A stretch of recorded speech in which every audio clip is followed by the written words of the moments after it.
अंग्रेजों से माफी मांगी, 42 के आंदोलन का विरोध किया।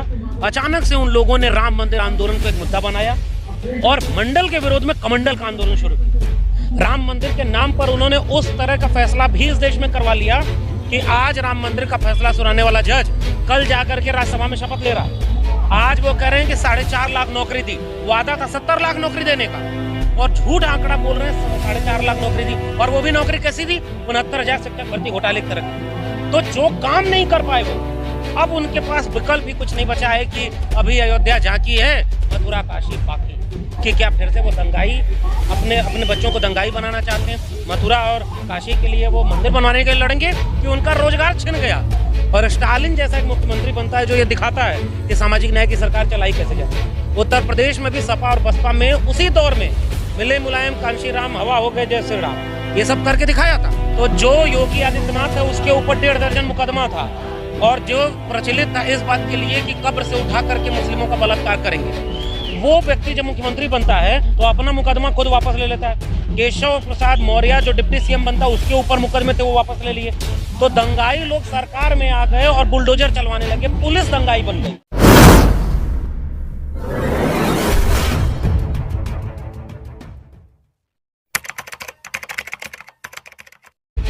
काशी अयोध्या जारी है और मथुरा की तैयारी है। उत्तर प्रदेश में यह नारा गूंजता है।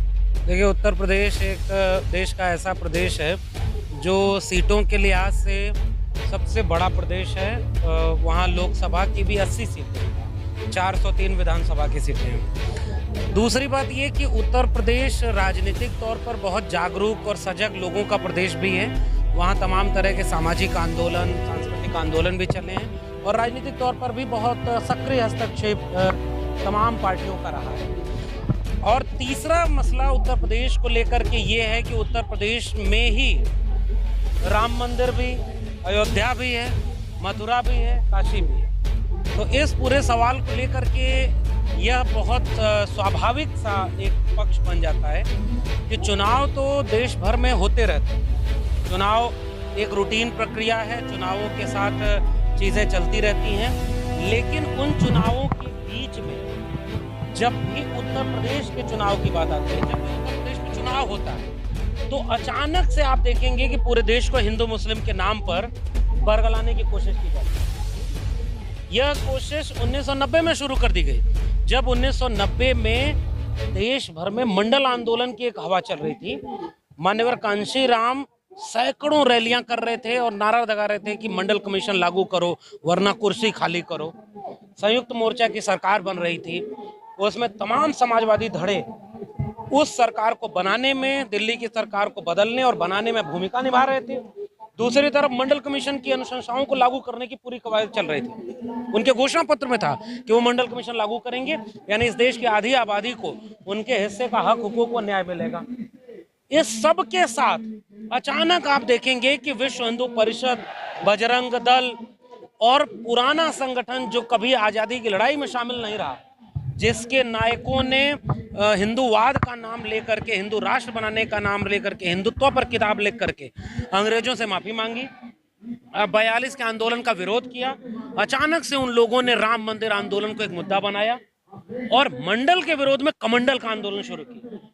और उस समय 90 में रथ यात्रा लेकर के एक व्यक्ति सोमनाथ से चलता है और वो रथ यात्रा लेकर के कहता है कि हम अयोध्या में आकर के कार सेवा करेंगे। और वो पार्टी जो 84 में 2 सांसद थे और अचानक से आज देखिए वो पूर्ण बहुमत में। तो अब 5 साल बाद जब उनको सरकार उत्तर प्रदेश में भी मिल चुकी थी, वो सत्ता में थे, राम मंदिर के नाम पर उन्होंने उस तरह का फैसला भी इस देश में करवा लिया कि आज राम मंदिर का फैसला सुनाने वाला जज कल जाकर के राज्यसभा में शपथ ले रहा। और तमाम तरह से वो बाबरी मस्जिद पर हमला करने के प्रकरण को वही कोर्ट कहती है कि वो असंवैधानिक था, अवैधानिक था। लेकिन वो सारा कुछ करने के बाद अब मौका मिला था तो कम से कम विकास की बात करते।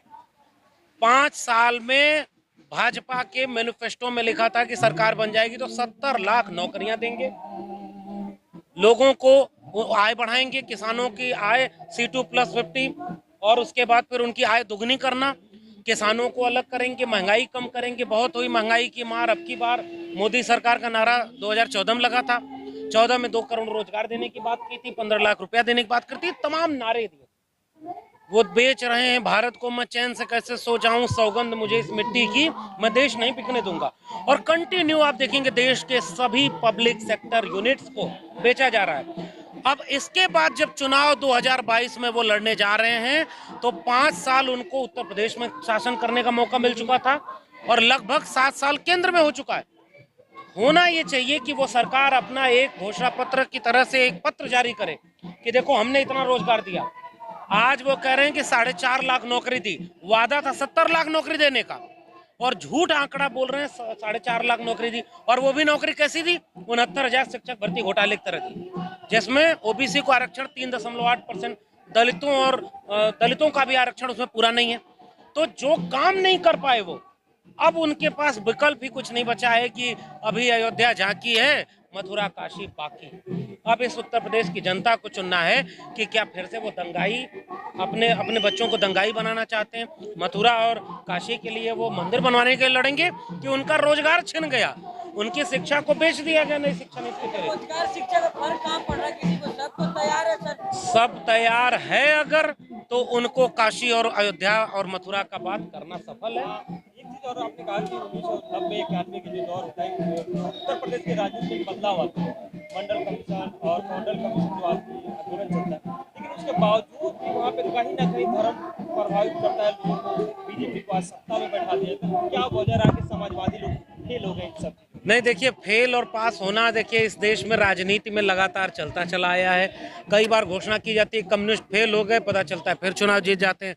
कई बार घोषणा की जाती है कि अब आरजेडी खत्म हो जाएगी तो आरजेडी दूसरे रूप में आ जाती है। लोक दल खत्म हो गया, बिजू जनता दल खत्म हो गया, अब तो डीएमके खत्म हो गया, वो सारे दल लौट करके वापस आते हैं और स्टालिन जैसा एक मुख्यमंत्री बनता है जो ये दिखाता है कि सामाजिक न्याय की सरकार चलाई कैसे जाती है। उत्तर प्रदेश में भी सपा और बसपा में उसी दौर में मिले मुलायम कांशीराम, हवा हो गए जय श्री राम, ये सब करके दिखाया था। लेकिन अटल बिहारी वाजपेयी का वो भाषण याद करिए कि हमने दोनों को आपस में लड़वाया, 2 कांटों में से एक कांटे को दूसरे से निकाला, फिर दूसरे को भी फेंक दिया। तो ये जो समाजवादी और बहुजन पार्टियों से गलतियां हुई हैं उसका खामियाजा आज सामाजिक न्याय के विचार और नौजवानों को उठाना पड़ रहा है। 2017 में आप बोले कि 2017 से के बाद से दंगाई बने हैं या फिर से दंगाई बनाना चाहते हैं, लेकिन अब सरकार बोल रही है जो वर्तमान में है कि 2017 से पहले दंगाई थे, गुंडागर्दी थी। उसके बाद मैं तो कह रहा हूं अगर दंगाई थे तो जो योगी आदित्यनाथ है उसके ऊपर 1.5 दर्जन मुकदमा था और जो प्रचलित था इस बात के लिए कि कब्र से उठा करके मुस्लिमों का बलात्कार करेंगे। वो व्यक्ति जब मुख्यमंत्री बनता है तो अपना मुकदमा खुद वापस ले लेता है। केशव प्रसाद मौर्य जो डिप्टी सीएम बनता उसके ऊपर मुकदमे थे वो वापस ले लिए। तो दंगाई लोग सरकार में आ गए और बुलडोजर चलवाने लगे, पुलिस दंगाई बन गई। पुलिस अपने कस्टोडियल डेथ में यूपी सबसे ऊपर हो गया। एनसीआरबी के डेटा कह रहे हैं कि सबसे ज्यादा दलित पिछड़े आदिवासियों पर अत्याचार और हिंसा बढ़ गई है। हाथरस और उन्नाव उनके दौर में हुआ।